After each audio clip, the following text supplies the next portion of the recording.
All right. So, per the usual, Richard isn't reading something. He's drinking out of his Moscow mug today. So that's. Oh yeah, I got this in Russia when I was there. This is before we were all banned from going there. Oh.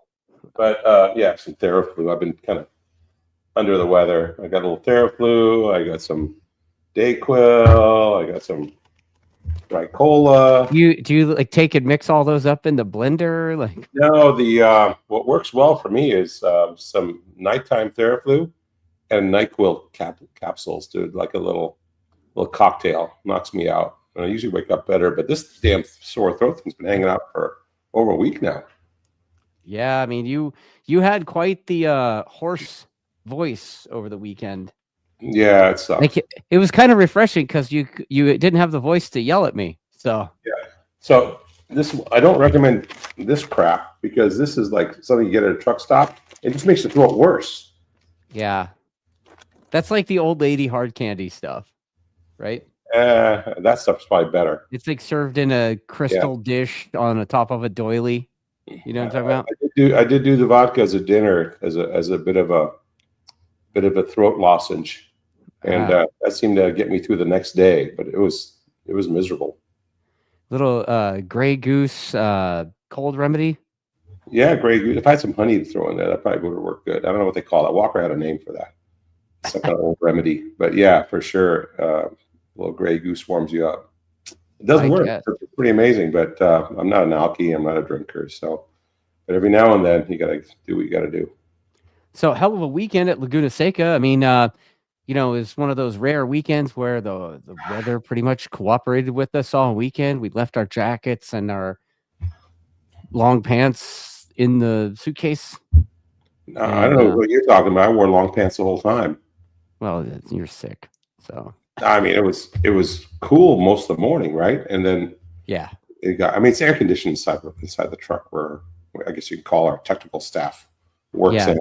You know, I mean, Robbie wears pants all the time, and Will wears pants all the time, but Walker will not wear pants no matter what. Yeah, I don't think Walker owns pants. Well, he owns. He just doesn't ever put them on. Yeah, I didn't think Will owned pants, or I didn't think Will owned shorts.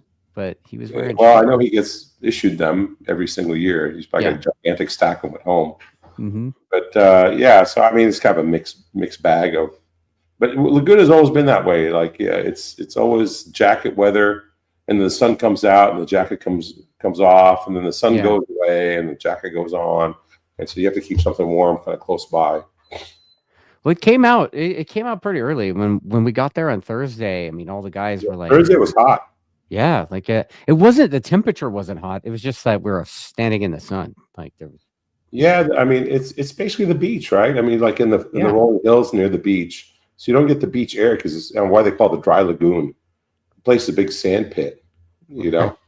And I mean that's what Laguna Seca means. You know, it means the dry lagoon, right? And in Spanish, I guess. Right? Yeah. Thanks for that Rosetta Stone lesson. Yeah, whatever. And so, I mean, everybody knows that. I think anybody who's a motorcycle enthusiast or racing enthusiast. But anyway, so yeah, so the heat just beats the crap out of you over there when the sun comes out. I remember one year, I think it was MotoGP weekend, and we were doing Superbike with MotoGP. Yeah, we were on the Kawasaki at that time, and it was so hot they had to start giving away all the water. Yeah, because remember that? Yeah, was that 2006? About like that. Yeah. 5 or 6. Yeah. And it was just, maybe it was 7, but I'm pretty sure it was 6. It was 6. And we repaved it, and all the pavement was falling down. Another bad pave job at Laguna, which is like every single time they pave it. Yeah.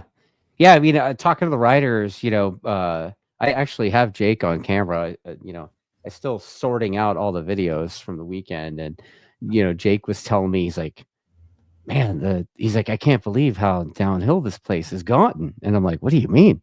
He's like, it's like Buttonwillow out there. Like, what? Doesn't look like Buttonwillow, but I mean, I guess it kind of does with the patchwork, but it's no, if you look at the data, it's getting like Ridge. Yeah. Yeah, a lot. I mean, look at the bikes when they're going into turn 11. I mean, the front end is just getting jackhammered. There's a lot of car humps there. You do a lot of car racing, and think they were doing drifting and all kinds of stuff. Just beats the crap out of the pavement. And it's not like a perfect motorcycle course, that's for sure. Yeah. But still a an iconic place to go. Yeah. But that all plays in our hand, actually. Yeah. When the tracks were shit, our bikes really, really rocked because the other guys with a big horsepower can't put it down. But we can connect to the ground with the power we have, and we can make the most out of it. Right. So as you saw in the 2 races, it really should have been a triple. Right. Bobby, I think, will admit to that. He just messed up, not planning properly in race 1, but we did make the bike better for race 2. Well, one of the other things I heard a lot of riders commenting about was the paint. I guess they had gone in and laid down some new paint right before the event started for the weekend, and the riders were saying that it didn't have the FIM aggregate type stuff in the paint, so a lot of people were running up on it. It was pretty slick, and you could see that in some of the races, right? Yeah, it wasn't really FIM paint. Right. Yeah, it was like Joe, paint. Jim, Bob, Jack, Yeah, it was Home Depot paint. Yeah. Yeah, which is unfortunate, but like I said, they're more car-based track now than they've been a motorcycle track. But I ran into the guy, I can't remember his name. He used to run Indianapolis, and he was the general manager. He was the track manager. I can't remember what his title exactly was of Indianapolis. Then he went to Coda, and now he's running. He took over for, what was her name? That woman who should Campbell. Jill Campbell. Yeah, Jill Campbell, I think. Yeah, so he took over for her. I ran into him in the bathroom, and he said hi to me, and I know the face, but I can't remember the name. And so we chatted a little bit, and I guess they're putting in for a lot of improvements, a lot of money, private money. Yeah. Just the county's not taking care of it. It was called Friends of Laguna, I guess. Yeah, the Friends of Laguna. They're the ones that are running it. Yeah, no, he's in charge of that. Oh, okay. Yeah. Well, I know last year I think they closed the place down for a bit, or 2 years ago, right? They had to rebuild the bridge. Yeah. And I think they took the tower down and replaced that. And this weekend I noticed the old Hollywood sign style corkscrew sign was gone off the hillside. So I was like, what? So there's some various complaining about that from people, but truthfully, I saw that they added more jumbotrons, which is really cool for the fans. I mean, it's an awesome track. I mean, for a fan, if you go up the top of that hill, if you go up to the very top where there's a little concrete pad where they have like the taco shop and a few other things, a little mini bar up there, I think. Yeah. If you go up there and you can do a 360, just see almost the whole racetrack. There's a few things blocking you, like the truck is blocking you. There's a few trees, but you're missing turns. You're missing turn 6. You're and the hill basically, but you could see a lot. You can see a lot of the hill actually, and you can see most of the corkscrew with obstructing you, and you can see the whole front part of it. All the way through turn 2, 3, 4, 5. Yes, it's a pretty cool place to go for like a natural stadium type thing. Yeah. But walk up that hill, which I did later in the day. It's pretty silty sand. It's really, really fine sand. It's like being at the beach. Yeah, and so I think a lot of that stuff was on the racetrack too when we showed up. This racetrack just was no grip the whole weekend, and you could see it with Cambobier's bike. Usually what will happen is we'll go do the sessions. I don't have a lot of time to watch the broadcast, so I'll watch the broadcast afterwards, and I'll kind of look at as much time as they give our bike. I'll try to compare the data, what I see visually compared to what the rider says, compared to what the data says. And I was watching Bobier's bike. I'm like, man, that thing's got no grip, front or rear. And usually when Cam Bobier rides, he looks like he's in line most of the time. Like he's not really out of shape until he's trying to put in that heater when the tires brand new, or during that qualifying run. Then the thing will start moving around. But trying to do a long run, he was moving around a lot, and he wasn't really tapping some outstanding lap times. Right. We didn't really know what Heron had because he crashed the bike pretty early. Right. Q1, I think he crashed, right? And early. I mean, he went out like Heron. Heron, he's been riding like probably better than he ever has this season. And he rode really well in 16. When we rode that stock bike, I think at that time I was working with him, I think we set like 7 or 8 track records for super stock. Yeah. We won just about every race, I think. I Right. won, but I mean, it was like crazy amount of success, right? I remember telling me, man, I don't know what you did with him, but you know, you sure got him on the right track.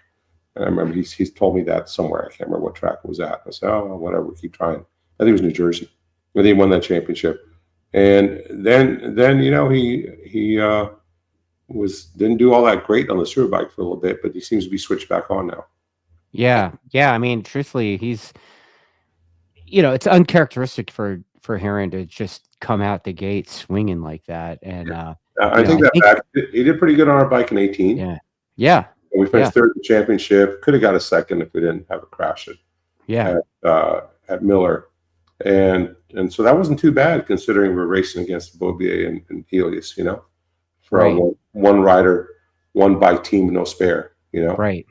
Well, what I was saying is like it was pretty, you know, it's pretty unusual to see him come out. Like, I mean, I think his first or second flyer was the time that he set pole. Right? You know what though? That it's not unusual for him because he was doing that back in 16 on the Superstock. Well, it's unusual for recent history. Yeah. I think unusual for recent history. I think he got his head around that Ducati pretty good. Yeah. Last year. And so now he's using what he learned last year, this year. I think that's the way I see it from the outside looking in. I don't know, obviously, what it's like behind the tent. But yeah, he came out. He was that way before. His opening laps were always really strong. He would get a good start. Like I remember VIR when he was racing Tommy and maybe Cam and Hayes, I think was there. Not Tommy, I'm sorry, Roger Hayden on the Yosh bike. And he got into it with Roger Hayden. But he was like leading or second or something like that, the Superbike race, that Super Stalker. Yeah. And then he got punted by Roger. They got together and he too. Remember that? Yeah. So he's been a strong starter in the past. I think he has to have a lot of confidence in the bike to do it. And so obviously he has a lot of confidence in the bike. He won 5 in a row.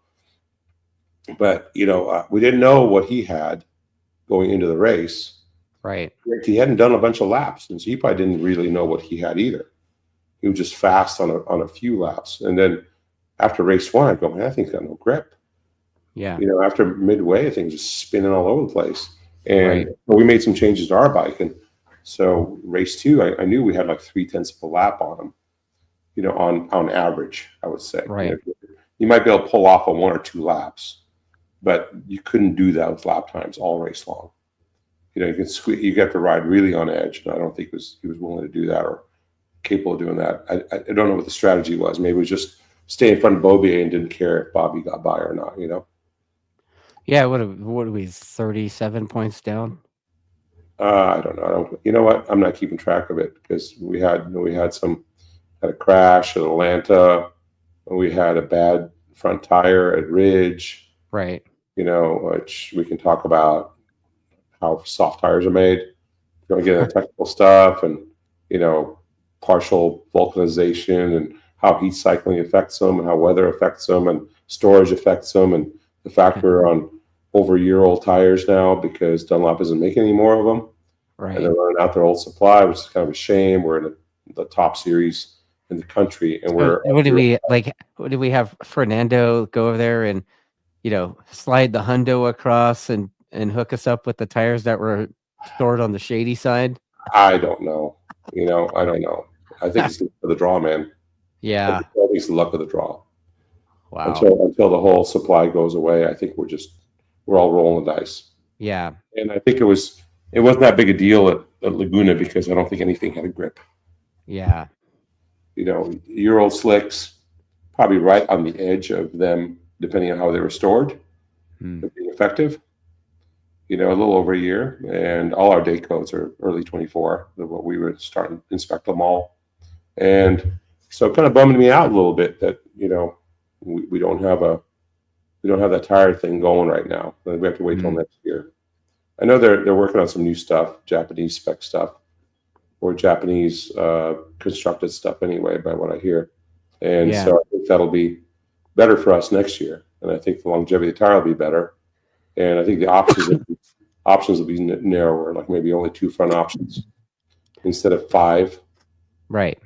You know, and I think Yeah. they'll help people with their choices and their chassis setup and all that. I just hope they give us enough lead time to where we can actually go out and test the things. You're using that word.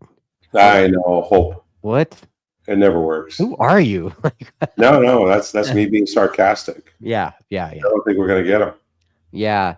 I mean, the club guys have been talking about the R4 and the R6 tires. Yeah, but we can't get them because we Yeah. burned too many of them. Like, you know, I don't know where those were made. I don't know if they were made in the U.S. before they closed the Buffalo plant. I don't know. I'm not a Dunlop insider. I just know what I see on date codes and whatever little conversation I have with their engineers. Right. You know. Well, I noticed we had a tire engineer this weekend, so that was fun. Hunter? Yeah. Yeah, he's a good dude, man. I really like Hunter. Yeah, I mean, you go back on the East Coast, you're going to have... You know, they got their hands tied. They have a logistic problem. Yeah. And, you know, we're just got the big pile they made back in 2024, and we're just burning through it. Yeah. Yeah, it's unfortunate the way that went down, you know, that's such a big factor in the races. And it seems like it is the luck of the draw. Like you get a good one and it's like, all right. And then you want that one every time. But I think they're all pretty close. right. You get a bad one every now and then because maybe it was weather affected. You know, with soft tires, there's a number of ways to make the tire soft, and people can look it up. I mean, there's optimal vulcanization, which is basically like partial vulcanization, where they take a tire and they don't vulcanize it all the way, keep it somewhat soft. And I don't know if that's the way they're making their particular soft tires. And then the more you heat cycle them, the harder and harder they get. The oils come out and things like that. So it doesn't have to be like full heat cycles. It could be, and the weather could affect it. Ozone, temperature, cold, hot, all that stuff can affect. Will affect a tire over a year. You know, so if you keep a tire in your garage for a year or two, you put it on, it's not going to be as good as it was when you first bought it. Yeah, in the comments, somebody is saying that's why I use Pirellis. Yeah, I mean, Pirelli's a gigantic tire company, right? Yeah. You know, and they probably have a certain program with their rubber. I remember one time I got a good deal on a bunch of Pirellis, right, for my car. Okay.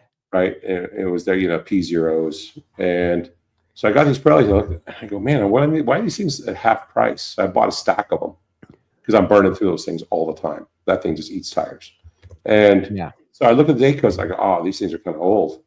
So I went out in the first set. I think I burned it up in 2 months. It just did not last. Well, you don't have to do burnouts every time you drive the thing. No. Wait, what? What? Who am I talking to? Okay, you kind of do have to, right? I mean, it's that kind of car. At least you got to go around a corner fast, right? So anyway, it was just amazing how fast those tires went away. And so, yeah, they were worth about half price because they burned up so quick. And they're soft tires. They didn't act like soft tires. You know, they were just old. Huh. And I think, I don't know. I mean, those guys would probably yell at me, be mad at me or whatever, but I think we're at that edge of how good these tires are for their life. There's a guy in the comments, Mike C. He says that there are 5 rears for the twins had May of 23 day or 5th week of 23 day codes. Right? 5/23, no way. Or is it 50/23? I'm not 50/23. So end of the year 23. Yeah, end of the year 23. Yeah. So that'd be a tire they produced the 50th week. So, you know, December. Right? Wow. Yeah. That's crazy. They're working on Christmas that week anyway. So or just that, man, that'd be kind of weird. It should be just before Christmas then. Right. Yeah, Christmas 25th. Yeah. Yeah. So just before, like week before. So yeah, that'd be a stack of tires they probably produced for the 24 season or the first part of 24. Right. Yeah. Well, you know what? Getting to the riders, you know, we don't do like a session by session breakdown anymore because it's not 2020. Overall, we're talking about the weekend, and one of the things I noticed about Bob was he was able to, where he hasn't really been able to do this, or he hasn't demonstrated it much this season, is to be able to, from the flag drop, be in the front, just boom. Like he did it a little bit at Road America, right? Yeah. But and then he always has this like late race surge, and this time it was interesting that he was able to come out the gate swinging, and he was right there. And then about mid race, it's like he had another gear somewhere. And No, that's not exactly true. I think that's your rosy colored glasses. So in is race that right? one, he gave up almost a second on the drop. So in race one, he was about a second back straight away on one flyer. Right. You know, where he should be nose to tail with those guys. Not bagging on Bobby as I call him, but we're working on that. Bob. Yeah, we're working on that. On race two, he was only about a half second back. Right. All right, we're playing. And then he extended out to about 8/10 or 9/10, and then a little bit more. He takes a bit to wind up.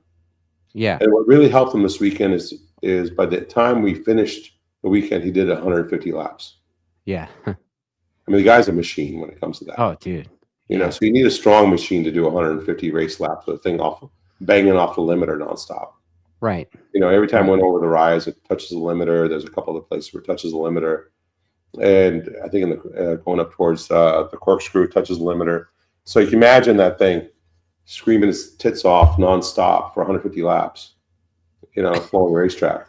And, you know, so, and Bob never looks tired when he gets off the bike. No, about his never. hands, he's not complaining about his legs, he's not complaining about his neck. And he admitted, he goes, one day I only slept 1 hour that night. Because I'm having a hard time sleeping at the racetrack because my mind's going all the time. I'm just thinking about where I'm going to make up time, where I'm going to pass, all these things. The guy is so into his sport. Yeah. Almost too much. I mean, it's pretty crazy to watch, you know, race 2 and 3. I mean, race 3, it you know, right around mid race when he got by, I mean, it was like race. It was 6 laps to go both times, I think. Right? Was it? Well, I mean, he was kind of getting. He was like right setting it up. He was right on there, telegraphing it, right? Yeah, front tire started getting to be a balloon because that Ducati puts out a lot of heat. I mean, people say, "Oh, MotoGP is BS" when the front tire goes. No, we monitor that stuff. The front tire was going up and up and up and up and stabilized pretty hard, and then 6 laps to go, he kind of pulled a Bobier because that was like Bobier's move. Yeah. If he couldn't get away, he would hound you for the whole race, and then 5 laps to go, he would split. Right. So once he got Heron on the brakes going to 11, I think both times he got him 11. Yeah. Yeah, and then he was like, in race 3, really, it was a much bigger gap, it seemed like. But I mean, I referred to it to somebody that he was in mail you a postcard from the podium mode. Yeah, he's just gone. Like he's just gone. Yeah, 2 seconds on him and about 2 laps, and then he's cruised. And I think he missed the pit board like 1 lap at the end, and Heron put down a heater. Right. He got down to within 0.9. But I think he was trying to break Bobby. Yeah. Right now, Heron's concentrating on championship, probably counting points and trying to break Bobby. But, you know, when guys ride like that, you got to be a little bit careful because somebody can come up and sneak up on you in the points. You know, but he's got a pretty good gap. He's in a comfort spot. He could give up 1 race pretty easily, you know, crash, whatever. So he could ride. Either he could ride conservative with that lead, or he could ride like a maniac with that lead, and still give up 1 race and not sacrifice championship points. Really, I'm suspecting I mean, the maniac thing's been kind of working for him. So I'm suspecting he's going to do that. You saw that Ducati had like probably about 8 laps into it, had no grip. Yeah. No grip. And race 3, he found something right towards the end there where he was able to put down 1 or 2 heaters that were pretty good pace. Like I think he went red in S4, which we were the fastest in S4. You know, coming down through Rainy and through turn 10 and 11 and come up the straightaway. What we did. It was obvious to see that on TV, even, right? What's that? The pace that Bob had through Rainy and through 10. Yeah, was insane. Like, well, our bike can ride with a tire spinning for a good amount of time. Right. Not destroy the tire because the way we have the traction control and all those things set. You know, we tried a couple races back to add less TC and more power, and we kept destroying the tire. So we went back to an area or made the bike a little bit unrideable with the amount of spin. We went back to an area where the guy can really hammer it, and you could see it this particular race. And what helps at Laguna is, one, low grip, so the guys can't use their power, and we can use a lot of ours. Two is we use extremely short gearing at Laguna. Right. The thing's a 6-speed from turn 11 to right before the top of the hill in turn 2. It's hitting the limiter. So you can imagine that short stretch, that straightaway is short. You're banging through the gears like a MotoGP bike. Like, that's the way they would do it. So, I love that track for that reason, because you can actually set it up like a MotoGP bike. Like we're giving everybody lessons. I don't care. They got to make it work on their bike, and they still got to make all this stuff work. Yeah. Gearing isn't something that everybody knows how to change gearing, right? And some people don't like to ride it. They don't like to go in first gear. Yeah. Hate first gear, and I hear that a lot. So if you talk to Matt Mladen back in the day, he'd want to ride that thing like a 3-speed. Works when you get out and go, but it's not very good when you have to fight the Ducati. But you saw when he did make the pass on the Ducati couldn't pass back. Right. Pull up alongside, and that was about it. Had to release, because and then another thing too about that turn 1, when they did that last repave, they made kind of a jump. Yeah. You used to be able to go almost full stick over that thing with some rider aids. Now you have to roll off. The only person that was able, I think, go the best over that thing was Bobby. He was in the 60s, like, quite often. Right. And the best we could muster was a 59, up and over that thing. So still, you can imagine going 160 miles an hour over that thing. Yeah, I think you probably have it in the data. You could see that both of the guys were kind of jumping, right? Jake probably more so. Yeah, Jake had a little higher trap speed than Bobby did. Bobby was rolling off a little bit, getting up over that rise, but he was still making the lap time work. So yeah, it's pretty interesting. The lap times, and this is kind of a similar thing at the Ridge, right? Where the bikes are kind of making power in different ways, and they're making their lap time in different places. And you look at the Ducati, and that thing was murdering us up the hill, right? Like, basically from turn 6 to the corkscrew. Yeah. You have that time speed thing, which makes the gap look bigger as you go faster, right? So like you're accelerating, but at that, then you get the corkscrew and the things are nose to tail, right? You go, the guys, he made up so much on the brakes, but it's only because they're going 5 miles an hour right there. Right. Leading up to it, you're going so fast, so it's visually it looks like, the guy's pulling away, but in all reality, it's the same time gap. Yeah, I could see that. But I also see that,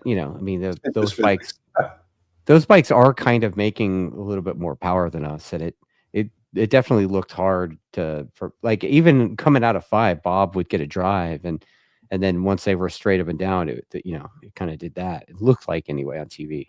So, but that's the only, they're making their lap time there, and then Bob makes it up, down the hill. Yeah, if we had to go back, I think we would try something different in turn 2 and turn 5. Because both the BMW and the Ducati were able to square up turn 2, and Bobby and Jake would run one circle around there and use the edge of the tire for a long time. Right. And that end up pointing you a little bit off. You have to spin. If you saw Bobby in the race, he would spin the tire pretty hard coming out of there, and redirect the motorcycle with rear steer. Yeah, I was watching that kind of stuff on Friday when I was doing the spotting gig, and Bob and Jake both were having trouble getting the thing, off the side of the tire on the gas coming out of there, and both of them had a little bit of colorful exits, I'd say. Yeah, well, that got cleaned up with some torque control and traction control and all those little tricks that we have. Right. Both guys want to get going out of there fast. Right. So they're going to give it as much as it has, as much as it'll take, and if it moves around, it moves around. So you end up cleaning that up. And if it's a little wild in those areas, you can see it in the steer pot. The thing will be moving back and forth, and so you'll try to calm it down a little bit with some torque control, traction control, that kind of thing, wheelie control. So you're trying to mate all those things together coming out of that corner. It's a second gear corner, and so you're trying to put as much power as you can. You're on the side of the tire. It's kind of bumpy. Yeah. And so the whole track's a little bit bumpy where the car is putting max load on the thing. And so, the thing wheelies and spins. So you go, well, do we take away some torque? Try to make it smoother? Do we add some traction control? Try not to make it spin as wild? Is it put some wheel? So you can add all those little aids in there and make the bike super slow, make it look really nice. Super comfortable ride, really nice, really slow. Yeah. Okay. Yeah. That makes sense. What our having to race against those two motorcycles with proper riders on them, with a lot of experience. Heron's a multi-time champ. Bobby is a multi-time champ, right? And you think about it, it's like Bobby's won a Supersport championship, right? So those guys have won Superbike championships, and Jake's a multi-time Superbike champion. You look at all the guys racing in the front of our series; a lot of them are pretty well decorated. Let's say. Oh yeah.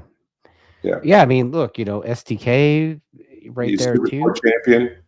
Mm-hmm. Richie, I think, was close to it. I don't know. Did he win no, I think he did get the one plate. He won a Supersport championship, right? He did.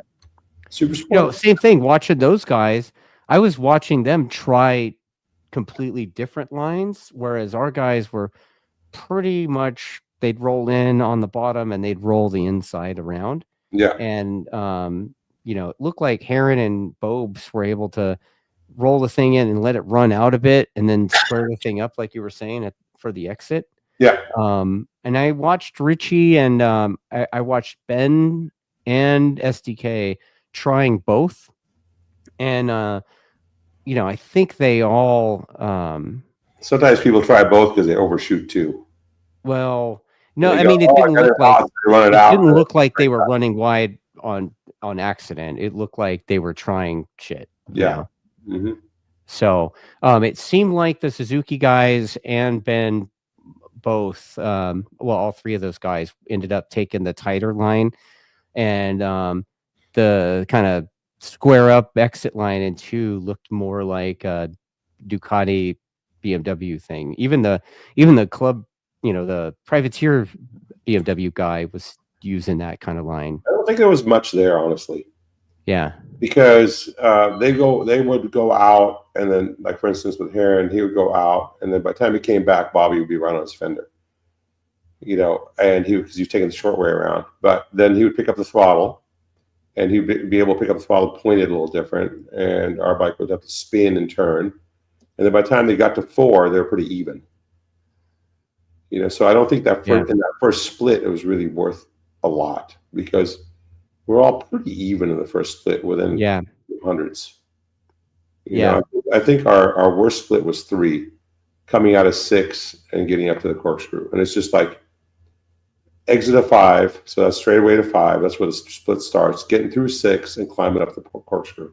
I think we're giving up about a 10th on average over there, but we're making up more than that. And in the race, actually, we didn't give up anything in the race there, time-wise. So whether it's the accordion effect, speed, time, but it was really close. The splits were super duper close in the race, and Bobby could sit on Bobier, can sit on Heron the whole race until like lap 6. And I remember saying to myself in race 3, jumping around a bit, he was sitting there. They're all 3 of them bunched up, and the lap times were so slow. I said, man, you better get going. That's what I was thinking. You better get going, because they're just saving their tires. Right.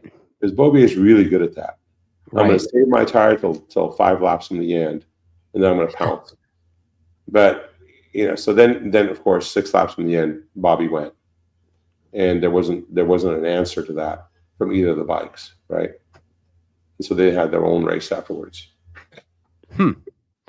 Yeah, another place that I was watching was the inside of 5. I went out there with Mark Gagne, and Mark and I both were watching, and we didn't really see anything that stood out, to help our guys.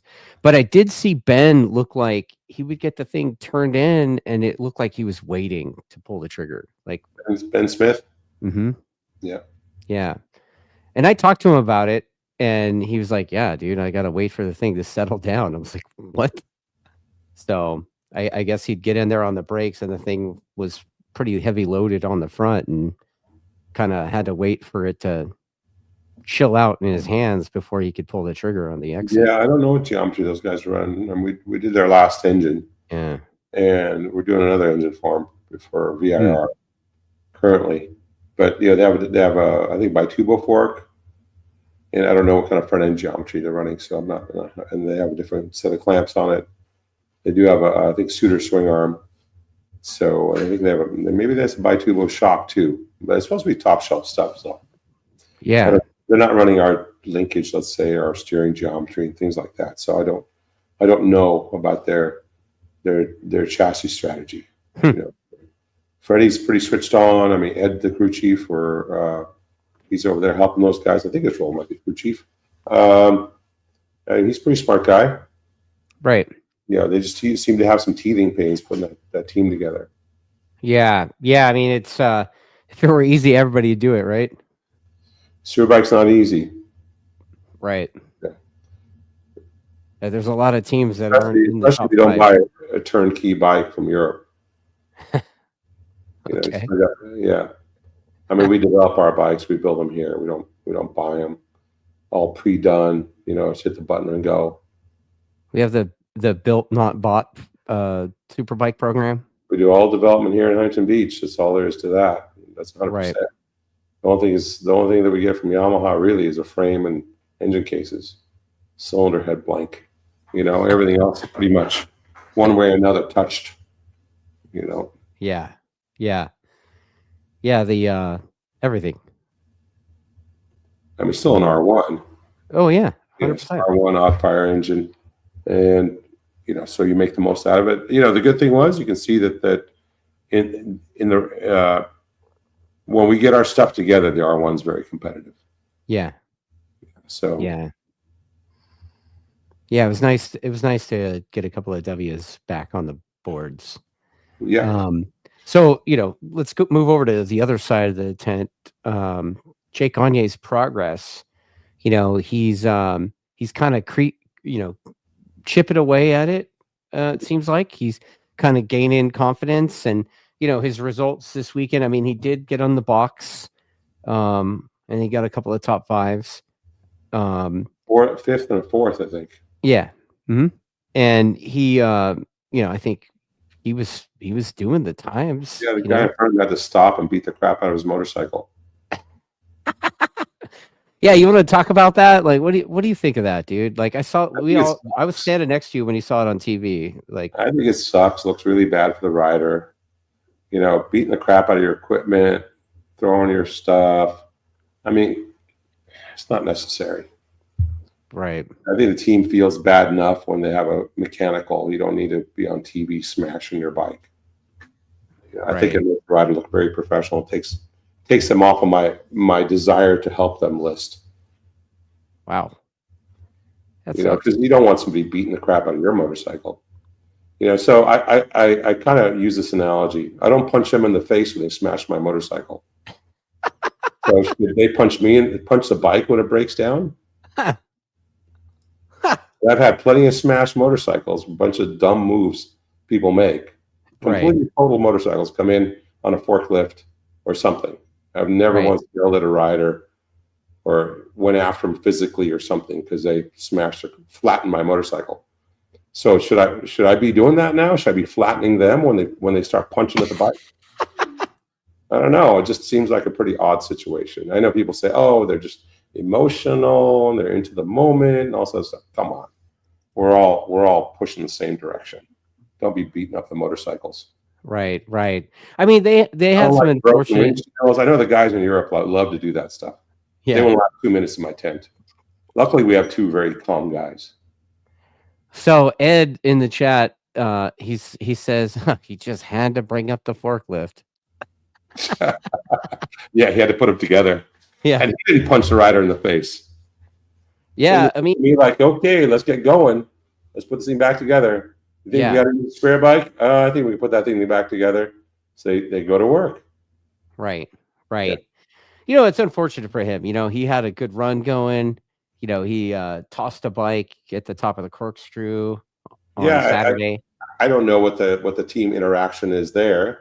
Yeah. But yeah, he threw a race away at the corkscrew, lost the front, right? Right. Going forward, going good. His pace was good. You know, dude. Well, he's a talented rider. You know, I don't think CU yelled at him and punched him in the face or anything. Well, we never know what CU is capable of. I don't know. You for the most part. He could be over there cracking the whip, right? No, I don't know. He looks like he's a pretty calm dude. Just has that naturally upset looking face. Yeah, he's got grumpy face for sure. Yeah, he's got grumpy face-itis. I think it runs in the family. I was just gonna say that. Like he gets that from his dad. For sure. I think he told me once. I go, "This is the face I have. I can't help it." He doesn't talk to me anymore because I said something he didn't like or something like that. I don't care. I have a very small circle of friends. I don't really need any more. You know, I don't care. I'm there to race, and I'm just nice to those guys all the time, as much as I can be. And if he doesn't want to talk to me, that's too. I don't really give a shit. Well, you know, he did throw a chain and stuff. And what's weird is after the race, you know, Jake had so EK chain, right? Yeah. I wouldn't put that on a leader bike. No way. No.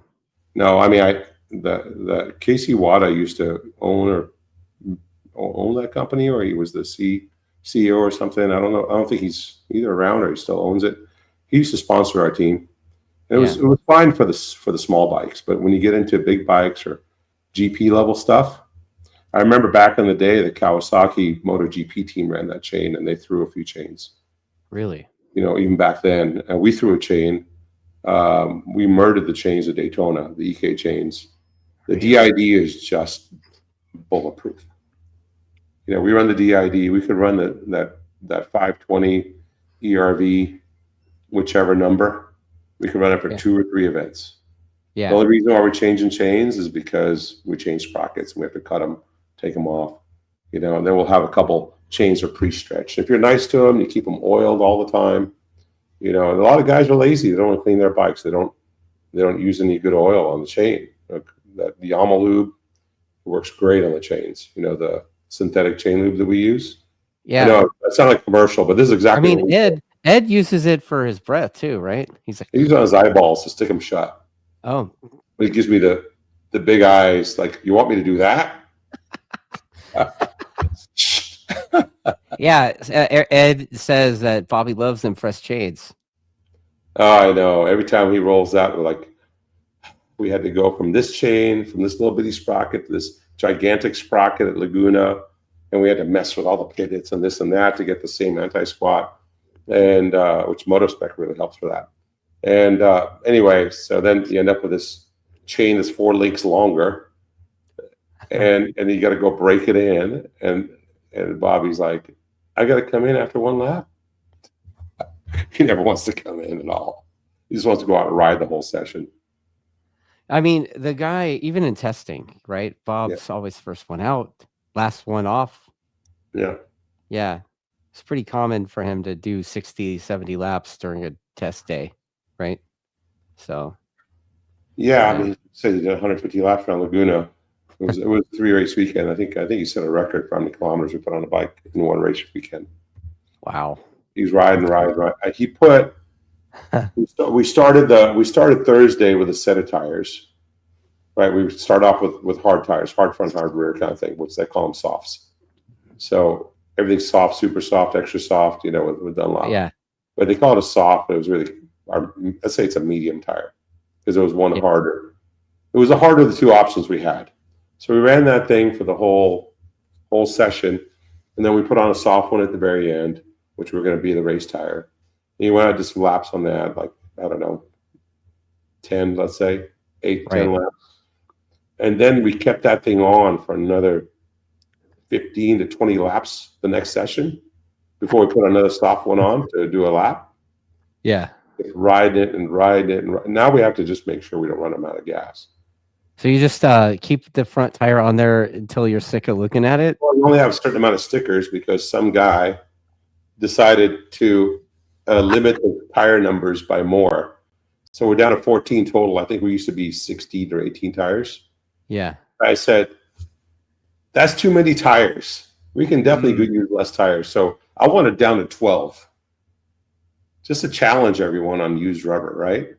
And then they came back with 14. Like, no, we're not going to do 12. So we have 14 tires. So we kept the same front tire on there for all those stupid laps that he did, right? And then we stick a soft one on the back without changing the front. And he goes out and does his heater on a front tire that had over race distance on it. Yeah. So the Dunlop front has been working pretty good as long as you don't run a soft one like we did at Ridge. Right. Okay. And that thing was useless. So let's get back to Jake. You know, after race 3, when his bike came in, Walker was wiping it down. He's like, "Look at this," and it was oil all over the front of the thing. Like that. Jake's bike had all oil all over the front of it. Yeah, that's back to that EK chain thing. Yeah. So EK chain got us again. Yeah. Yeah. So it was yeah. So that apparently that thing threw a chain. Jake said it was oiling before it threw the chain. So I don't know what's going on there. Yeah, he had quite the mist on his windshield. Yeah. Right? So Jake was behind him, you know, and you know, starting to feel pretty good on the bike because he'd been struggling with the front end all weekend. And so he, you know, Jake's got a lot of experience and an idea of how he wants the bike to feel. And sometimes when a rider has, let's say, a notion of how things should go year to year, sometimes they're looking back instead of looking forward. So you end up trying to make something work that they're saying, no, I want to run this particular tire or I want to run this particular type of setup. You try to make it work and eventually you go, this isn't working. So you go, let's go this other direction. We're doing with this other guy over here. So that's what we did for race 3. And so it took him a couple of laps to get his head around how the front end felt. And then he started going. And then I guess SDK's bike started throwing oil on him. And he's like, and the thing started moving around. He's like, oh, this is my bike? Where's all this oil coming? Man. You know, and then the thing chucked the chain or blew up or whatever it did. Might have blew up and then chucked the chain. I don't know. Yeah. Well, Jake overall he had pace. He just was like a little bit off right at the beginning. And yeah, his outlap wasn't as good as it probably should have been because he had a different setup that he wasn't used to. But the pace was there the whole race. He was matching the guys at the front pretty much the whole race. Right? Just was a gap back a little bit. Right. And he took a little bit of a breather on his pace when he got oil all over him. Yeah. Yeah, it's it doesn't matter how good you are, you're gonna crash in oil. So yeah. Oil is not unforgiving. No. Yeah. Not at all. Not at all. So what do you think about the prospects of VIR coming up? You know, based on yeah, I mean, the grip is crappy, the track is bumpy, and it's going to be a boiler. What I see, it's like 90s might get to be 100. Yeah, and both of our guys love bumpy, crappy, hot tracks. Especially Bob, like he wants Brainerd everywhere, right? Yeah, Brainerd for all. We need 10 rounds at Brainerd. We'd have this thing locked. It was kind of like Hayes when he first won at Laguna on our bike. You know, he hated Laguna, hated it. Yeah. It became one of his better tracks. So maybe Bob will be the Laguna expert now. Who the hell knows? But yeah. I think he told you once, right? Laguna was like, didn't like Laguna. Oh yeah, dude. I was like, what's wrong with you? You like Brainerd, but you hate Laguna? What the fuck's wrong with you? Yeah. So I think VIR will be good. I don't know. I hate to put the cart before the horse. We're just going to show up and do the best we can. I think we learned some stuff about slippy, slidey tracks and edge grip and all that stuff at Laguna. Right. and how to manage the tire with electronics and chassis and all this fun stuff. So we'll take that to Brainerd and see. It's not exactly the same kind of track. It doesn't have that many long corners. Mm. You know, you have the one at the end, and you got turn 2, I guess you call it, turn 1, 2 area, and everything else is kind of like left turn, right turn, left turn, left turn, right turn, left turn. You know, so it's like a mix of it's more like Atlanta, I guess you would say. Yeah. Yeah, the front straightaway kink thing at VR was pretty insane. It's just a straightaway. Yeah. You just hit the limiter going through there, which is another. It's like kind of like Atlanta in that sense. Yeah. Atlanta's got that kink in the back, which sets your gearing. Unfortunately, Right. You know. So yeah, and then the 6, 5, 4, 3, 2, 1 brake markers with an arrow, just to remind you which way to go. Yeah, remind you that you've got to turn left. Don't go off in the grass or whatever that is out there. Grass, yeah. Right. So, you know, before the show, we were talking about maybe showing some brake pressure. I was curious what kind of bar we're seeing. We didn't talk about that. Well, via text, we were talking about. Text wise. Like, oh, sounds fun. I guess you call that before the show, like 4 hours ago. Yeah, it was like this morning. Just before the show. I was working on your website, asshole. Like, what? I was learning Magento. Okay. Blow my fucking brains out. Like, yeah. Yeah, like I was curious, you know, what kind of brake pressure numbers that both the guys are getting in 10 and 11 and on the way into 2. You know, are we getting the big, you know, because I know you've got those calipers and the power brakes, you call them, but curious what kind of big numbers we're getting on the brake pressure there. On whose bike? Well, let's go with Bob's. Okay. Bob has a little different style than, let me see who's I got open right now. Yeah, this is Fong. Bob's got a little different style of braking than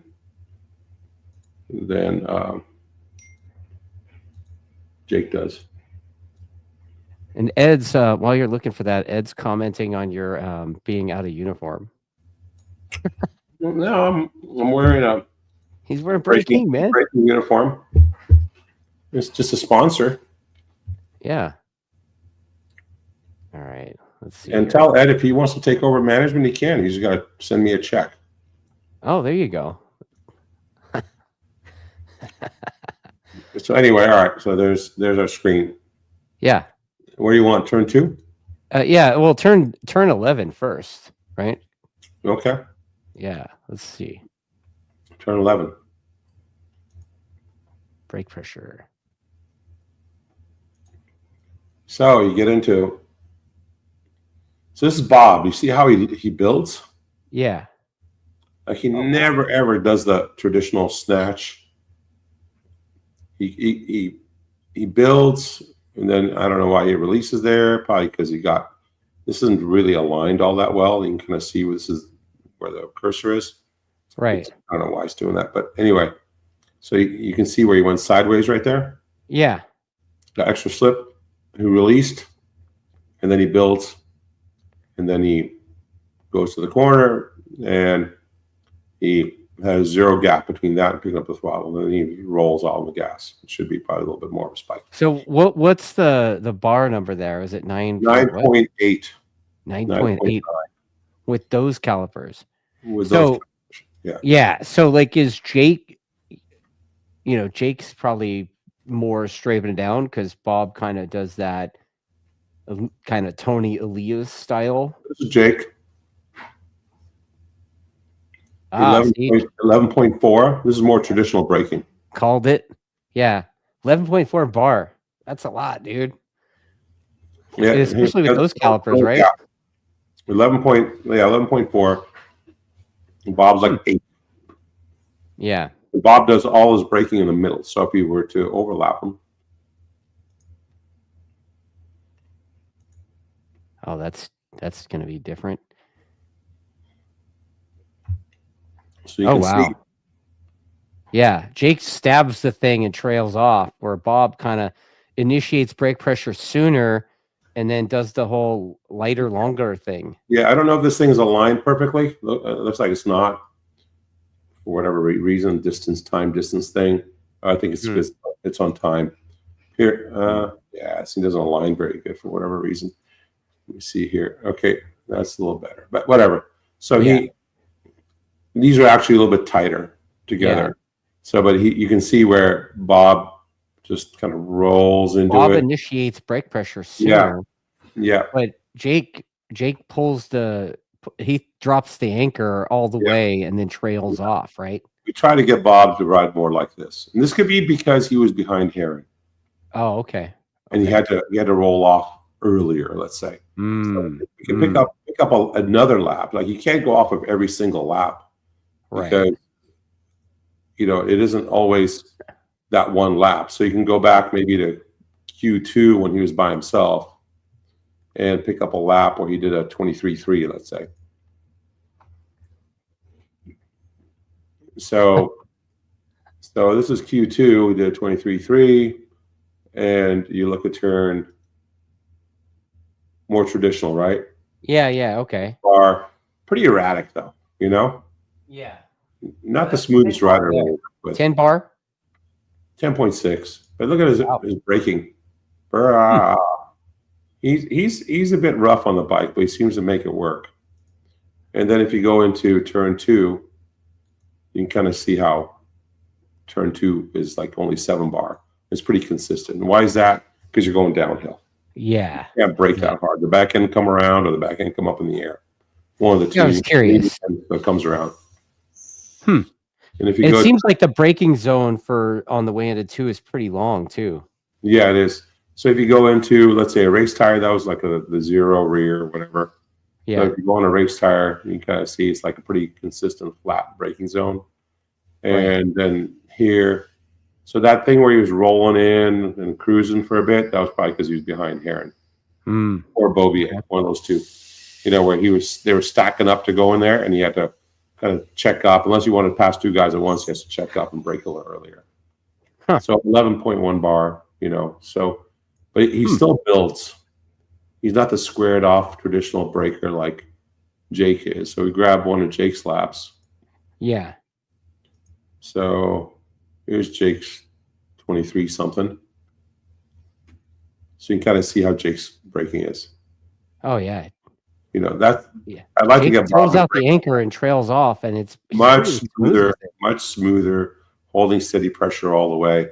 Coasts a bit, Yeah. Need to work on his little coasting thing here.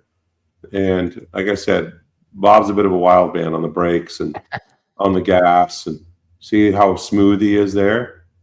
He's got a little gap there too from brake to gas, right? Yeah. So again, there's Bob, 24 flat, just bouncing out like a monkey. I mean, Bob's a bit of a wild man. I don't know how he gets around so fast. Look at his braking. It's definitely something we need to work on. Oh, man. Yeah. That's funny. You got the bumps here, really bad car bumps. You can see how the wheel speeds change. Yeah. That's not lockup. That's the tire squishing. Okay. It's the tire going smaller and bigger because it's getting squished by all those bumps. So it speeds up and relaxes, speeds up and relaxes, like jumping over the bumps. You could tie that into suspension. Anyway. Wow. Anything else you want to see? No, that's it, man. That's awesome. Cool. I go home now. Wow. Yeah, that's some pretty interesting stuff, like I kind of figured Bob would have lower brake pressure overall than Jake, but I didn't know that Bob was picking up brake pressure sooner and having a more release of it, whereas Jake just kind of stabs the thing and then trails off. I think Bob doesn't use his index finger either. No? He uses like these two or this one or something. Like the last fingers. He's like the devil horns on it? Like something. I don't know. I think he told me once. I'm like, that's dumb. Wow. Okay. I didn't know that either. That's Yeah, he's like, I use these fingers to brake. Okay, what's wrong with this one? I know Wyman does, a few riders do that. It's like have the control over the throttle. They ride like Yeah, that. they won't let go of the grip. But it's probably how he gets back to full boogie. You know, Okay. but I don't remember Bobby doing that. And he was always able to get to full, get to the throttle quickly also. But some guys are going to have to regrip. That's when they get that gap between the throttle and the brake. Yeah. I know his Heron regrips a lot. You could see it when he's riding. Ooh. Heron? Yeah. I may have a Heron lap on here somewhere. Way back in the day when he almost broke the track record at Laguna Seca. Oh wow, he's digging into the data. I could see it down in here. So stand by. You want to see a Bobby lap at Laguna Seca? Sure. 2020. Let's find one. What the hell? Right. That's show and tell, isn't it? Yeah. Show and tell. Let's see. He did a 23 flat or something in a race this is when the track was really good. 23-1. Let's take that lap.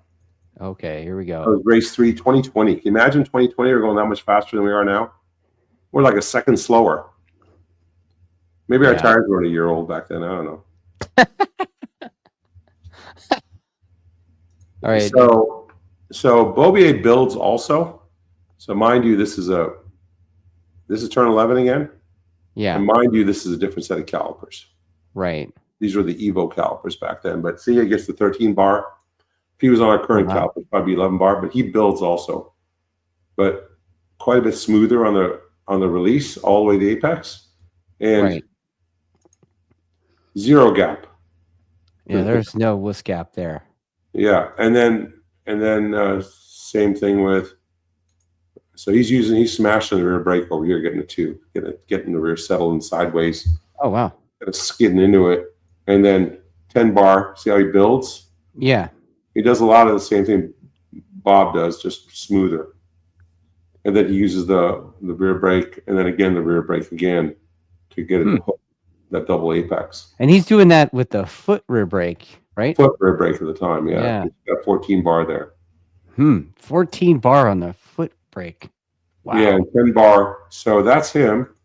Let's see. What one's Heron? I think I have a 2018 of Heron. Dude, you keep everything forever, huh? Well, it's in the database. So yeah. Let's see here. Lap times weren't so spiffy back then. Let's see, race 1, 24.6. So it wasn't that fast. Then there's World Superbike. How fast do you go World Superbike? Race 2, 24.7. Race 1, 24.8. So we'll Super Bowl. 24.1 Super Bowl. All right, so let's try Super Bowl because those were just soft tires. Cool. Let's see what it looks like. So 3 bar on the front for Heron going into turn 2. 3 bar. Yeah, I don't know if this is right. These brake pressures can't be right. No, I think the calibration was off. There's no freaking way. I bet it's double that. So that's not a good one. So never mind that. Never mind that. No. And then we got JD in 2019. You want to see that? Sure. Let's see what he did. Sensuous. What the hell? We're into Since it. You're there. What the hell? Let's see JD too. Yeah. How much more time do I have to burn if I go home? Oh wow, this guy. Yeah. So here's JD, and so JD would ride the rear brake up over the rise and never let go of it. Oh wow. Hardly use the front brake, but I think that the pressure doesn't seem right. Let me see what's in here. Yeah, 3 bar. I bet it was double that. I think it's sensor calibration or something was weird back then. But you can see how he uses the rear brake. He just smashes it and holds it. Yeah. Smashes it there. Smashes it coming out of turn 5. Rides it all the way through. That kind of stuff. So pretty much all the riders that are using the handbrake now can blame JD's for stomping on the rear brake everywhere. Right? No, it was Jake. It was Jake? He would ride it without even knowing it. Hmm. And so we put a pressure limiter on his foot. Yeah. but he wasn't using it where it made any sense to go fast.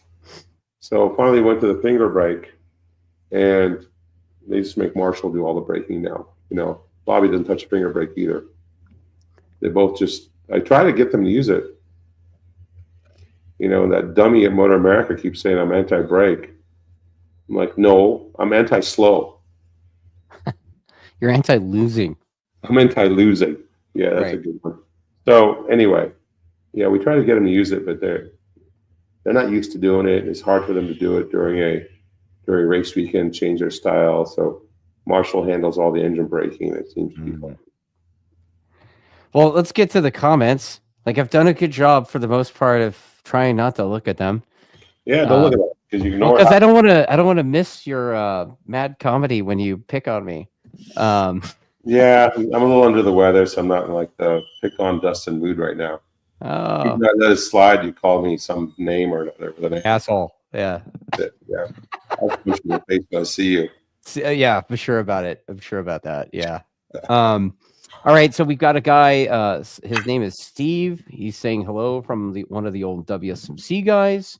Okay. We got Lamore Sure from the Yamaha school saying that he says it felt like the momentum is heading towards a better Laguna for the coming years. I think I agree with that too. You're talking about fans? Fans and the management of the place seems to be more receptive to us. So here's an interesting little mini survey. Yeah. Was there a question to that?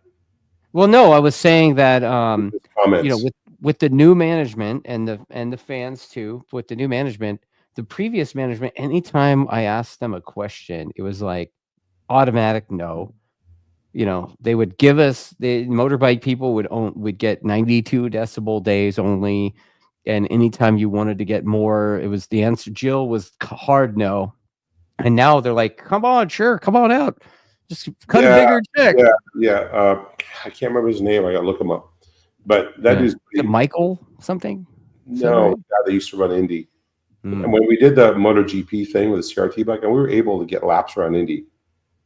You know, like we could come in and I don't know if we paid for it, didn't pay for it. I don't remember what the deal was.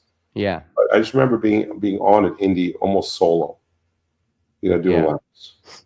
So it was pretty cool to be able to do that. And then later on, got some time at Coda, you know. So I think that dude's really into making sure the track is successful.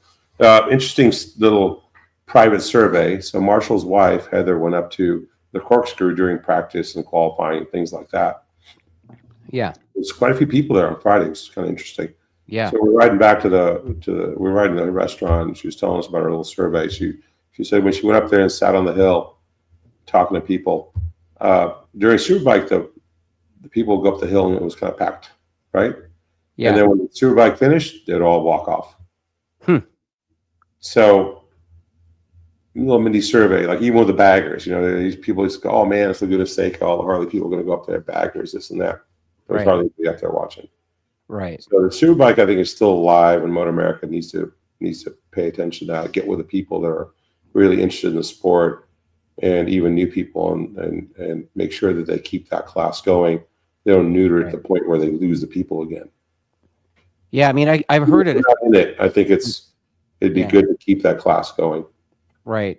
Not for my own, benefit. People asking me if I had heard anything about it going away, and you know, I talked to you, I talked to Pridmore, talked to I think Rich Varner, and none of them said anything that lined up with that. So, well, they were talking. Remember, I told you a few months back about maybe I don't know how many months back, maybe around the first couple of rounds, that they were thinking about just restructuring it, making it super stock only. Boo. Right. You know, I remember that already happened in DMG, and they ruined the sport. And they're making, you know, Daytona Sport Bike might as well be next generation. You know, Daytona Sport Bike next gen, same crap. Right. You know, making that be the premier class. Right. And again, boo. So during the next gen Super Sport, again, people walked off the hill. Yeah. And it wasn't like they were hanging out to watch those guys go around. Yeah. They wanted to see the badass bikes go around. That's all Right. it's Superbikes. Lots of noise, fast action, wheelies, tires burn out, sliding, all that stuff. Not hooked up in line and trying to find the best lap time. Right. Right. Yeah. So that was, I think that was kind of encouraging in a way. But it also, I wish there were more fans or should some of the other classes too. Oh, I for think, sure. yeah, The but Twins yeah, Cup so, is a brutal competition-filled race. yeah. So Yeah. since Peacock picked it up, Superbike, I heard that Peacock was interested in Superbike. So I think they studied the various classes. Yeah. And they decided Superbike was the best one they're going to do the live broadcast on. Yeah. And so since they picked that up, I think the tune changed with regards to Superbike and trying to keep it the same. And now I hear the buzz, I don't know this officially, but the buzz is that they're going to go back to a somewhat hopped up super stock class that runs within Superbike. Okay. Like they used to have back a little bit when we ran super stock with Aaron, back in 16 or whatever it was, right? Right. So you raced with the super bikes, right? Yeah. And you could actually get on the podium with super bikes like Aaron did. Right. Right. I can't remember where it was. Instead of doing the stock 1,000 thing for 5 or 6 rounds, do Superbike and have stock 1,000 happening within the race. Kind of like the old 750 Superbike, 750 Super Stock guys, right? I don't remember that, but Superbike, I think it was old Superbike, but either way, yeah, they've done it before, and it was pretty good. The grid was full. I think if you have both in the same, the grid will be really full, and they're gonna knock out a few of the slow guys. Plus, it'll give a guy on a super stock bike a chance to run at the front, show his wares. Like a guy like JD on a super stock are doing pretty well, right? Yeah, yeah. And I mean that was the way that we continued with Heron, and started a Superbike team, was that we ran the Super Stalker with Mean. He won that championship. The next year, Bean tried to do Superbike. He was terrible at budgeting his money and all that stuff, right? He was kind of a flake, bounced a lot of checks, all that stuff. Yeesh. So, I mean, he's terrible he shorted Heron, did all that. He was just no good. Right. And with his money anyway. And then we started our own Superbike team in 18 and kind of got that Superbike thing rolling again, with Estes in 19. So the super stock thing for some of these guys coming up, it could be a good thing. You just keep building on it. So they're going to make some allowances to make the super stockers probably a little bit faster and a little more competitive than they currently are instead of like a fully stock class. And I think it'll be good. It was kind of goes back to the formula that MotoGP did when they were in a slump, and they had MotoGP and CRT. Right. And then eventually MotoGP got strong enough to where they could go, okay, look, the factories have to have a support team or whatever. Right. And then the whole grid filled up. Like the guys were buying the CRT spots to get their Suzuki or the KTM or whatever within that Aprilia to join MotoGP full time and develop motorcycles. So obviously that sport really, really grew. So I think it'd be good for the short term anyway, till there's more Superbikes. I just hope they don't go away from that formula and make Superbikes super stock like they are in a lot of other countries.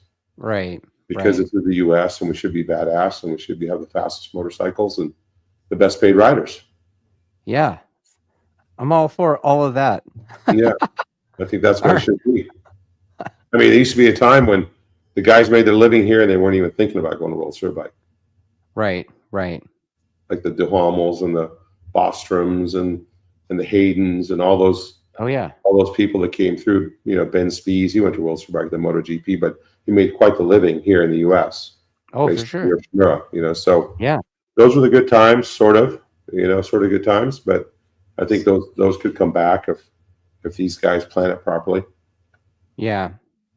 So Adam 122 Racing asks what the difference is between torque control and traction control. So torque control controls what it is, controls the torque of the engine. So basically how much it's opening the throttle. So you can come out of a second gear corner 70% throttle, let's say. And the traction control controls how much throttle reduction or cut you'll have when the bike slides. Without getting too technical, there's different kinds of slides. We could do a whole show on just that, probably. You can do a whole show on. You can do more than one show on that. Oh, really? Okay. But yeah, so depending on what type of slide you're getting, there's different types of strategies for controlling the power. So our bike has which one is reactionary. So torque control is predictive. Basically, you tell it, I only want to give you so much power for this corner because that's all the tire can handle on a good day. Yeah. Right. And then on a bad day, you introduce the reactionary controls, which are traction control, spike control, wheelie control, all those things to slow the bike as other things happen. And then the rider on top of that uses his reaction by smashing the rear brake or, feeding the throttle when it gets too spinny. All those kinds of things. Yeah. So ultimately you want the rider just to be able to go into the corner and it'll go, not instant smash the throttle like Bobby does sometimes and ask too much of the system, but roll the throttle on, accelerate, and then roll off. So they don't just stab the thing; they roll on. No, our guy's pretty close to stab the thing. Okay. Like they get it pointed and right to the stick, and torque control takes care of the feeding the power. That's Marshall's job, and the spikes of spin. So in a place like Laguna is quite challenging. With as bad as the grip was this time, and year-old tires, I got to keep harping on. All right. So this Mudge guy asks you, what kind of treatments do you do to the race valve springs? And then how often do you replace them? Boy, those Yamaha race kit valve springs are really good. We replace them just to replace them. We've never broken one. We have a pile of used ones that still have a lot of pressure. We don't do anything to them. We just stick them in. Okay. We used to, in the old days, we used to cryogenically treat all the Cowie kit springs. They weren't very good. Or even the OEM ones weren't very good because I remember at one time we got a batch of OEM springs from Kawasaki and they all started breaking in Supersport trim. And the Japanese asked us, hey, are you having any problems with the valve train? And we're still in the old batch from the previous year. Like we could buy a bunch of OEM, not buy, but they would allocate us a certain amount of OEM parts. So we have this gigantic OEM order we'd do. And then so we were just still burning through all the old springs. And then they asked, I'm like, oh, that's odd. They're asking if we're having any valve train problems. I haven't had a valve train problem. And then we put in the new batch stuff, start breaking valve springs. Oh, shit. Like, oh, that's what they meant. So then we sent them out in a gigantic box to cryo place and retreated them and never broke one again. So that was the old time. But with the Yamaha stuff, we don't do anything. We just run it. Just run it. Change it when you're sick of looking at them. Yeah, we change them every 2,000 kilometers, I think. So that's about 4,000, about 5 races. Wow. Okay. Half season, we'll change them, but we do testing too. So about 2,000 kilometers on a set of springs where we change them, but I got a feeling you could probably run them longer than that. Wow. Okay. Blanco, we got a box load of them.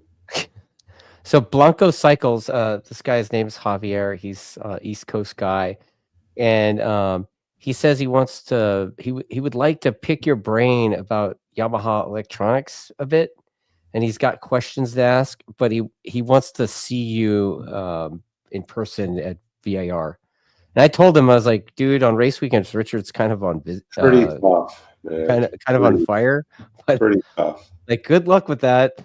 Yeah, no, I mean, we started 3 hours before the first session, and we try to leave right at 6. Yeah, because like to get to the hotel, do a little bit of, Will and Robbie like to get to their Jamesons. Oh, yeah. And Walker likes to get to his beer, and I think Ed likes to get to his pink girly drink. I was going to say that about 1S, but yeah, 1S, he's come along. He's getting quite cultured, He's got strawberry daiquiris and he likes to have more than just a light beer now. Like his breakfast shakes. Yeah, he basically venturing off into like a Modelo or something. Oh wow. Yeah. And anyway, and Marshall likes to get this lemonade, and then get to the hotel and repeat. Wow. So not much time for chit chat, but we'll try. Okay, so this Vexar person, they have a couple of questions. One of them is about he's asking me if I did the walk and talk with the camera thing at Laguna. Yes, I did, except for Saturday because I had to go get watch Gil get married and hand the rings over and all that. The other question is about you guys working on developing parts for the R9 and an e-turbo thing. The Gil getting married is proof that people do not get any smarter with age. I mean, old dog, same tricks. Yeah. Repeat. Yeah. So is the e-turbo thing coming? What's the e-turbo thing? What is that? Yeah, I don't know. But yes, Attack is working on developing parts of the R9. I imagine the fact they say E means electrical. Yeah. Hybrid turbo? I don't know. So you haven't heard anything about an e-turbo? They don't tell me anything, man. I don't know anything. I just know Superbikes and that's it. Wow. And they surprised me with, oh, by the way, we're going to do this next year. Okay. I don't know. Okay. There's somebody saying that we need to find Bob some special tires. There's people talking about how Bridgestones are the thing now. I don't know. I heard who's the spec tire in Canada? Is it Bridgestone? I haven't been paying attention. I don't know. Last time I was talking to Corn Dog about that, I think it was Bridgestones, and he said those guys can like go 2-3 weekends on a set of tires. That kind of thing.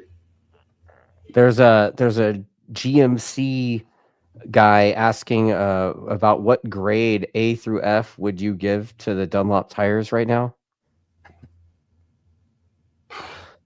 Wow. They're not terrible. I'd say probably a C. Yeah. Yeah, I think they have some good stuff on the way. It's just, I mean, they got thrown for a loop when they closed that Buffalo plant. It was a surprise to everyone. So the corporation did what the corporation does. They take the path of least resistance. They say, all you guys are fired. Figure it out. So I'm sure they had to do some scrambling to even make the season work. So I'm not blaming anybody there. It's just what it is. They closed the plant. They have no production that I know of. They're working on plan B, which is having the Japanese make the production. And, I think they're doing the best they can. I think the tires we have now, I'd say C. Okay. Yeah, I wouldn't give them an F or anything. Yeah. It's kind of a bummer that we got a bad one. What I think was a bad one. It sure looked like a bad one at Ridge. Yeah. I mean, it's just, we've been seeing tires spinning on the rims a lot lately too, right? Yeah, I don't know what that's all about. We didn't have any of that. I think we use a mounting compound at Laguna to avoid that. We had that a couple of years ago. I mean, before this R series tires, the R0 through 8. Yeah. And when the R0 through 8s came out, it wasn't a problem anymore. But again, it's back, so it's weird. Yeah. We had that at Ridge also. Both guys. So TTX Tech says that that new CEO that you were talking about walked the campgrounds, introducing himself to people.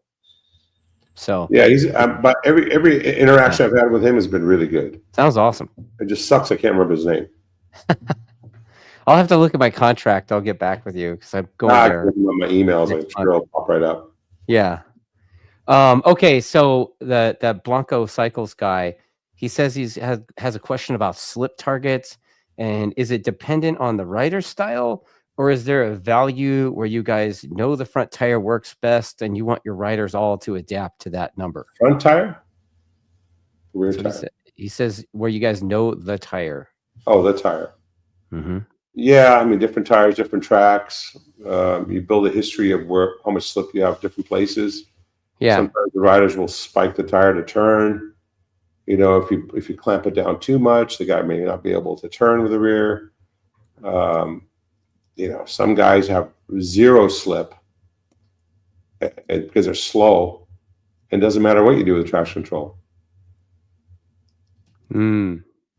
So, like, I guess the slip target thing, it's just based on what exactly?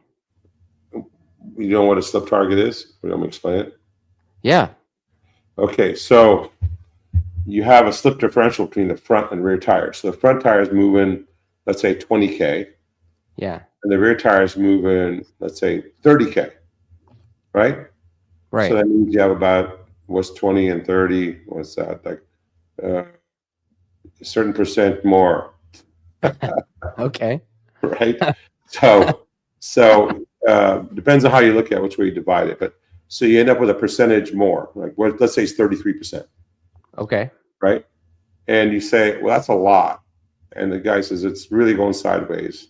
And you may want to hold it at 20%. So that's when the engine controller comes on or the traction controller comes on and starts doing an intermittent cut or throttles back your engine. Okay. Yeah. I'm still kind of hazy on it, honestly. Well, the front spinning this fast, the rear spinning a lot faster. Yeah. So you do a ratio between those two.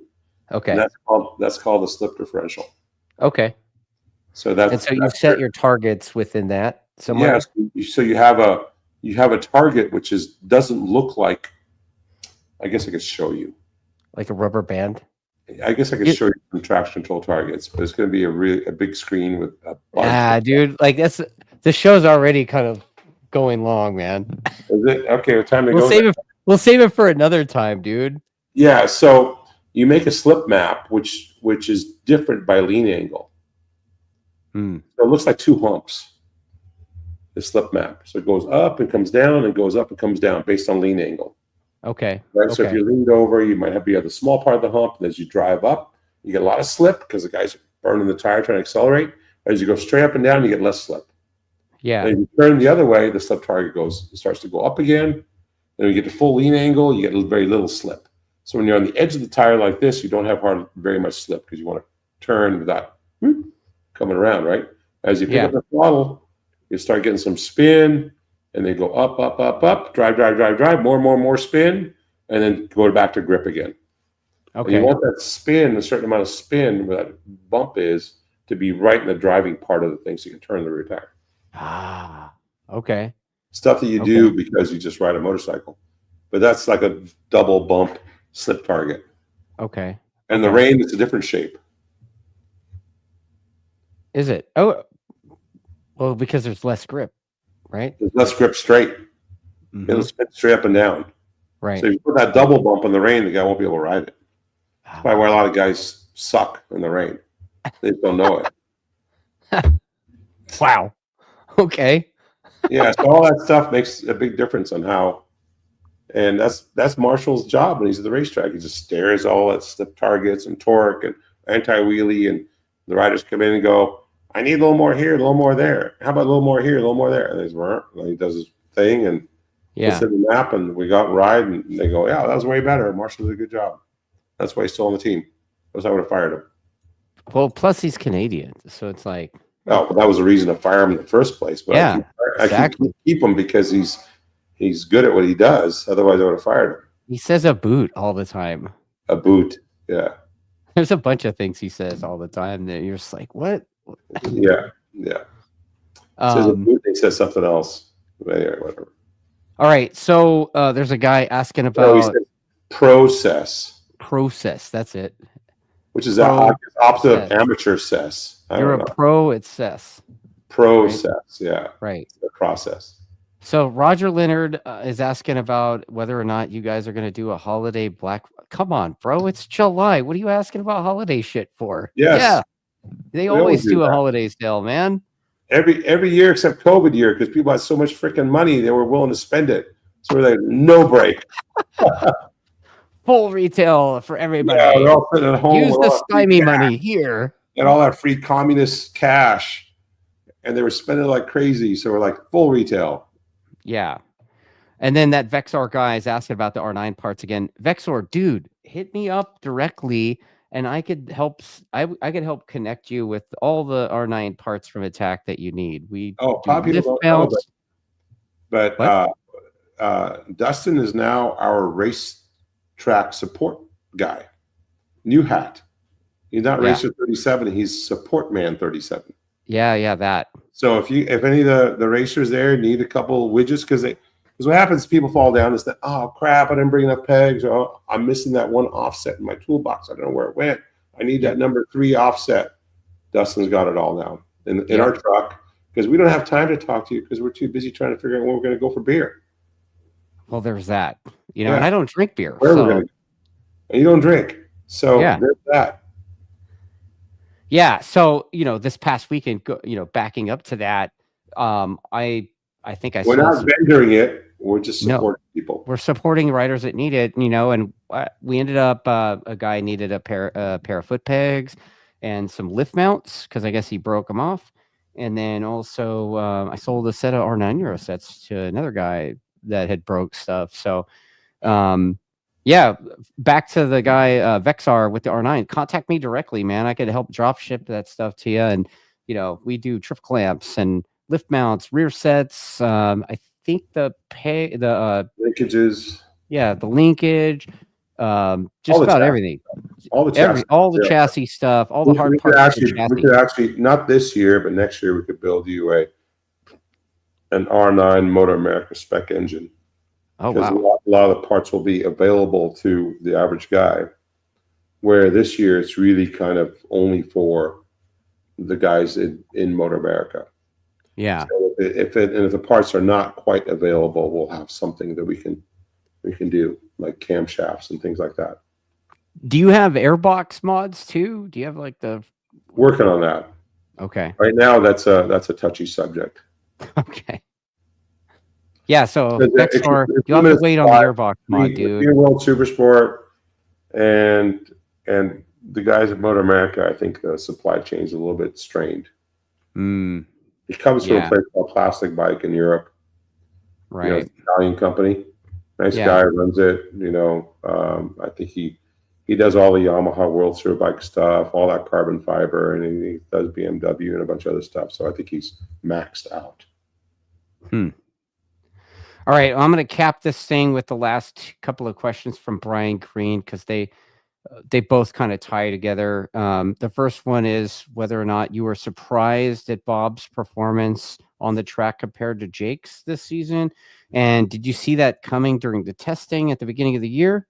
And then the other thing is, how's Bobby's feedback been on how the bike is working compared to past riders? So, yes, I'm going to roll up my sleeves for this one. I was, and I wasn't, because Bobby was fast last year on his other team, right? He was faster than us in a number of spots. Right. You know, he's faster than, he finished third in the championship. You know, that team was an upstart team. It was their second year. We helped them with electronics and stuff the first year, and then they kind of took the ball and ran with it. The second year, they did a pretty good job. And so anyway, so fast forward to now, Jake's hand has been coming back all winter. Right. So we didn't expect Jake to be faster than Bob, but Bob was pretty fast in testing. Yeah. You know, it's like after a few tests, we realized it wasn't just an anomaly, you know, that he was going to be fast. So we weren't too surprised. I was pretty happy with Jake's progress come Ridge time, when he was, even Atlanta, you know, he was in the wet. He was pretty fast. Was on the podium at Ridge. So I think his health is really good. He did all 3 races this weekend. He was fast at the end of the race.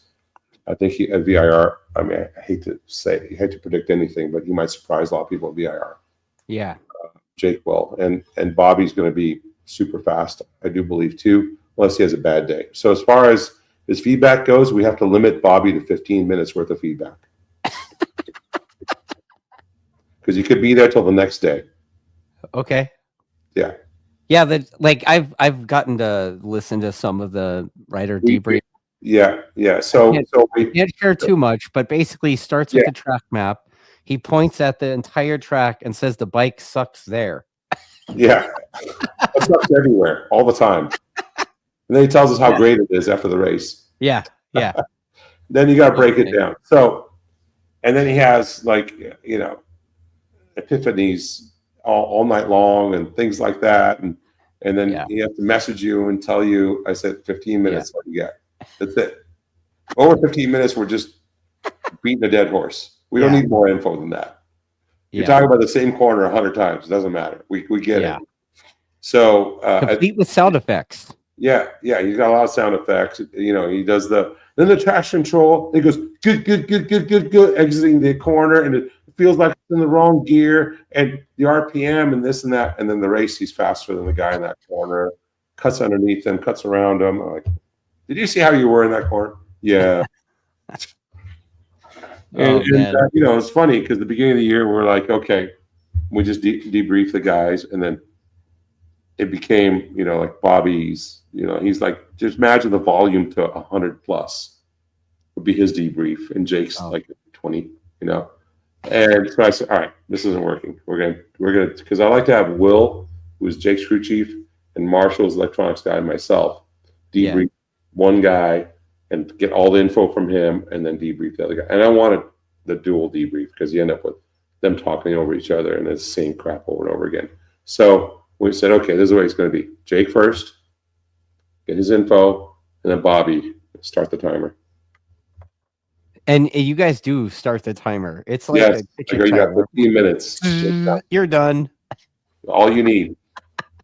Dude, I worked with Eric Bostrom. That dude was spent till like 4 in the morning looking at data. I'm exaggerating, but he would definitely keep us all there. Yeah. So you got to limit it. These guys will just go on and on and on and on. Wow. Jake's really easy. He's like, I just need the front to not close on the brakes. That's all I want right now. Whereas here, and here. Okay, see you later. Wow. Yeah. That's so funny. Yeah. Well, Richard, dude, thanks for your time. Bummer that I can't join you guys for the VIR trip. We have Buttonwillow that weekend. So. Oh wow, I'm so. Yeah, I can tell how beat up you are about it. You know. Yeah, I'm so disappointed, man. I'm gonna miss you a lot. No. Oh, I bet. Yeah. Yeah. No more bra camera for Ed at VIR. Apparently, I think I'm gonna send it with you guys in the truck just to make Ed wear it. You down? Make that happen? No. I'm not putting a bra camera on Ed. No. Wow. Anyway. Done now? Gotta go home. Yeah, we're done now, man. Thanks everybody for watching this stuff. And if you like the show, let us know in the comments. And please like, subscribe, mash all the buttons and all that stuff. And we'll catch you guys on the next one after VIR. Yeah, whatever.